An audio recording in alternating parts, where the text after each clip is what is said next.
I never thought a night out could unravel the threads of my carefully woven life. It started innocently enough, a friend's birthday party in a lavish penthouse overlooking the city. Laughter echoed through the air as people swirled around me, clutching their glasses like life buoys in a sea of murk. I wore my best smile, but inside I was adrift, trying to navigate the turbulent waters of my emotions. My husband, Mark, couldn't make it. He had to work late again, a familiar refrain in our lives as I stood by the bar pretending to enjoy the company. I felt a pang of loneliness that deepened with each passing hour. A cocktail here, a shot there, and soon I was caught in the haze of intoxication. The world around me blurred, and my inhibitions melted away like ice in the summer sun. Then I saw him, Jason, my ex-boyfriend, the one who had once held my heart in his hands, and then shattered it with his absence. He walked in with that same confident swagger, a magnetic presence that pulled me in like gravity. My heart raced not just from the alcohol, but from the memories that flooded my mind. Laughter, kisses, the heat of his body against mine. Seeing him again was like a forbidden fruit, and I was ravenous as the night wore on. Jason and I exchanged glances that lingered. A heartbeat too long. The chemistry was palpable, a dangerous electricity crackling between us. I tried to remind myself of the vows I'd made to Mark, the life we had built together. But each drink stripped away another layer of restraint when Jason finally approached me. It was like stepping into a dream. "I never wanted to wake from. You look amazing," he said, his voice smooth and intoxicating.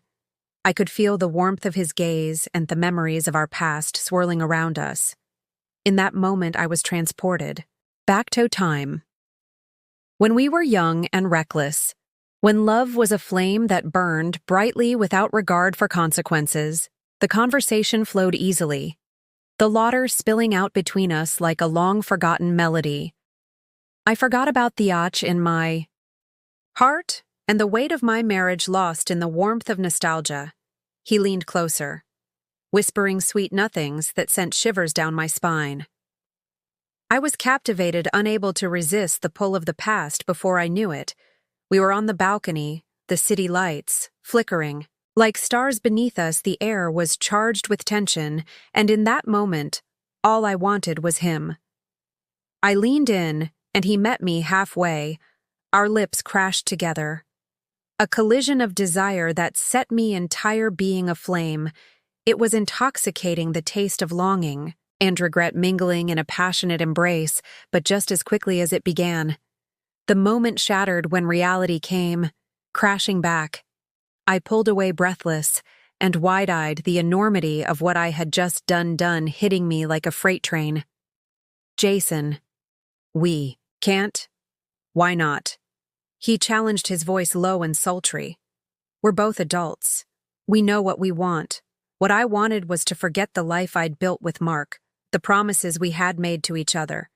But the weight of my conscience pressed down heavily on my chest, and I realized how far I had strayed from my vows. "I'm married," I said, struggling to keep my voice steady. "And is he here?" Jason smirked, his confidence only growing. "You don't want him, right? Now you want this?" He moved closer, and I could feel the heat radiating off him, intoxicating me once more. My heart raced, torn between desire and the painful guilt that surged within me. We shared more stolen kisses that night, drowning in each other while the party roared on behind us. Each kiss felt like a betrayal. I craved him like a drug, unable to resist. The high he gave me. The world faded away, leaving only the two of us locked in a dance of passion and nostalgia. The night ended too soon, and when I woke the next morning, the sun spilled into my apartment. Like a harsh reminder of my choices, I glanced at my phone, my heart sinking as I saw the numerous texts from Mark. He had been worried, but I couldn't face him yet. How could I explain what I had done? The taste of Jason still lingered on my lips, an echo of the passion we had shared, but the guilt gwed at my insides like a ravenous beast. Days turned into weeks, and I thought that I could put that night behind me. But every time I saw Jason at social gatherings, every time he brushed against me, the memories surged back raw and vivid. He was persistent, often texting me, asking to meet up for drinks or coffee. I always declined. Yet my resolve weakened with each invitation. Mark sensed something was off. I could see the concern in his eyes, the way he looked at me like he was trying to piece together a puzzle he didn't understand. I hated myself for keeping secrets from him, but the thought of confessing my infidelity made my stomach churn.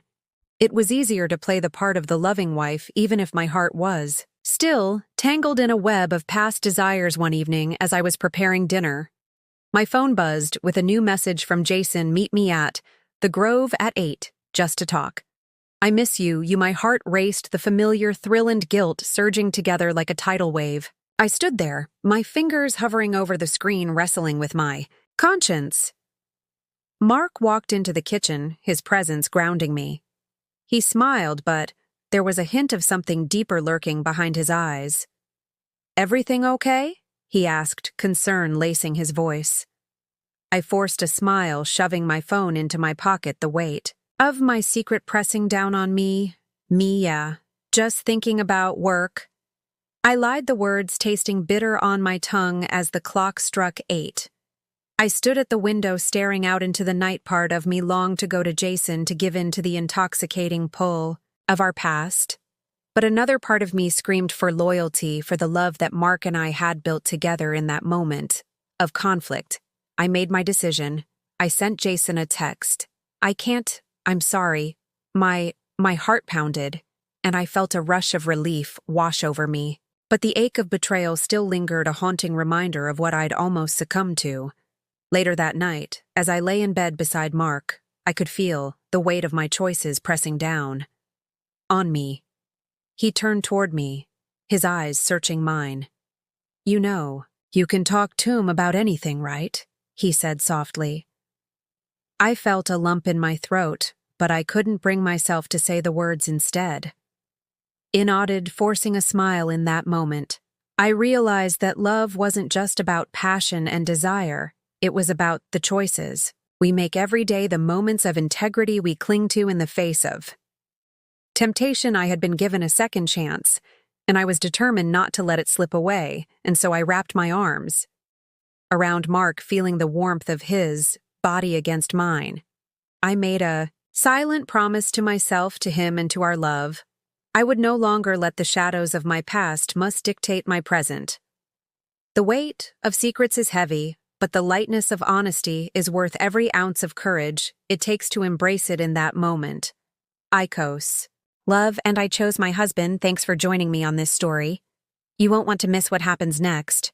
If you love this story and want to dive into more thrilling tales, don't forget to hit that subscribe button and turn on notifications. Join our growing community, where we share stories that ignite the imagination and spark real connections. Let's keep this journey going together. Subscribe now, and I'll see you in the next one.